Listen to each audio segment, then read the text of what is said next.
Another thing, of course, is the life will have terrible blows in it. Horrible blows, unfair blows.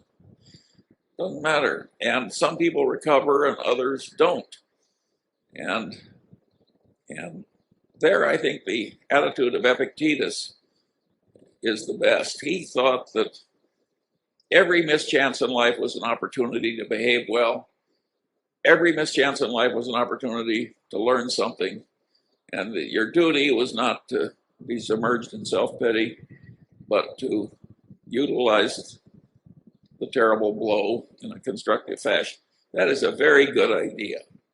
And you may remember the epitaph which Epictetus left for himself. So here lies Epictetus, a slave, maimed in body, and the ultimate in poverty and favored of the gods. Well, that's the way Epictetus is now remembered. He's had big consequences. And he was favored of the gods. He was favored because he became wise and he became manly. Very good idea. I've got a final little idea because I'm all for prudence as well as opportunism. My grandfather was the only federal judge in his city for nearly 40 years, and I really admired him. I'm his namesake. And I'm Confucian enough that even now I sit here and I'm saying, well, Judge Munger would be pleased to see me here. So I'm Confucian enough all these years after my grandfather is dead to carry the torch for my grandfather's values. And Grandfather Munger was a federal judge at a time when there were no pensions for widows of federal judges. So he didn't save from his income why my grandmother would have been in penury. And being the kind of man he was, he underspent his income all his life and left her in comfortable circumstances. Along the way, in the 30s, my uncle's bank failed and couldn't reopen.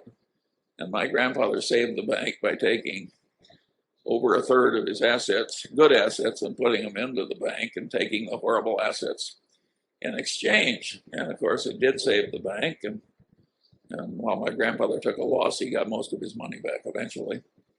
But I've always remembered the example. And so when I got to college and I came across Hausman, I remembered a little poem from Hausman, and it went something like this. The thoughts of others were light and fleeting, of lovers meeting, luck or fame.